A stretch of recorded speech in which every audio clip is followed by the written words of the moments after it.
Hello everyone, today we will start number lecture 4 on the subject comparative typology of English, Kazakh and Russian languages. And the theme of our lecture is the history of typology as a branch of linguistics. Here is the plan of our lecture: development of typology in the 19th and 20th century, 21st century, expanding the scope of typology. Development of typology is the 19th and 20th centuries. Here is the founder of typology of languages is truly considered German linguist Friedrich Wilhelm Christian Karl von Humboldt, who knew a great number of languages, including the language of American Indians and inhabitants of Polynesia. William Humboldt divided all the language known to him into 4 types. The first one, idolating languages. Here belong Chinese languages. Second one, agglutinative languages. Here belong Turkic languages. And the third one, flexional or inflecting languages. Here belong Indo-European and Semantic languages. And the last one falls into the 4th special type of include the languages of American Indians and called them incorporating. Later, another German linguist, August Schleicher, is famous for his biological approach. He made an attempt to introduce some correction in the classification of William Humboldt. He called the history of language type as morphological and the classification of language based on the difference of language structure as morphological. The most significant step in typology was made by still another German scientist, Heimann Steinhall. He is famous for syntactic connection.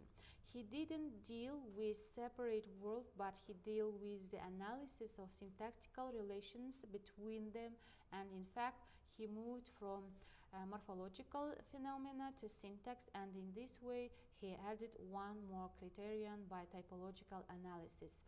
Here is a classification of languages. Another German linguist, Mr. Lee, added 2 more criteria to morphological classification according to the position of the word in sentence, the internal structure of the word. The well-known German linguist Franz Bopp worked it out and introduced the comparative methods paying special attention to the syllabic structure of the word. The monosyllabic language is a language with root plus root and plus affixation, diasyllabic root structure.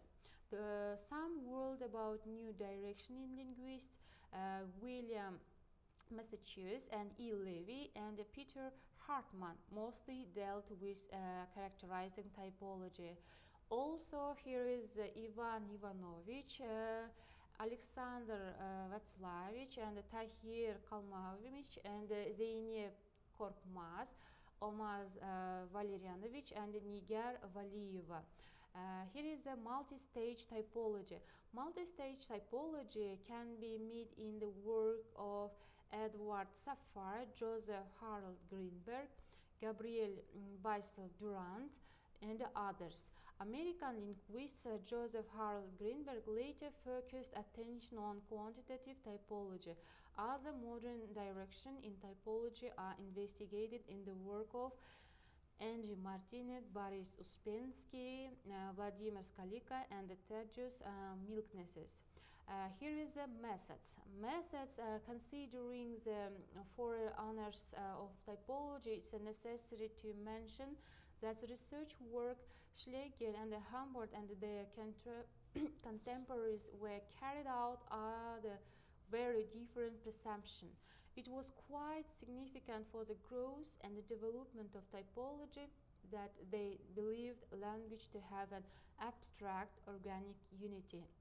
This means that the formal aspect of language, such as sound, morphemes, grammar, etc., and the changes of that happened to these forms over time were not random or arbitrary. They believed that these changes were a reflection of inner character of the speakers who spoke this language. Over 200 years, typological research has covered a distance from morphological classification of language to typological generalization or language universal, shifting its methods from structural analysis of separate language to cross-linguistic examination of individual features such as word order, relative clauses, genitive construction, etc. Language chosen for comparatively contrastive cross-linguistic examination are called sample, which fall under two types, a variety sample and a probability sample.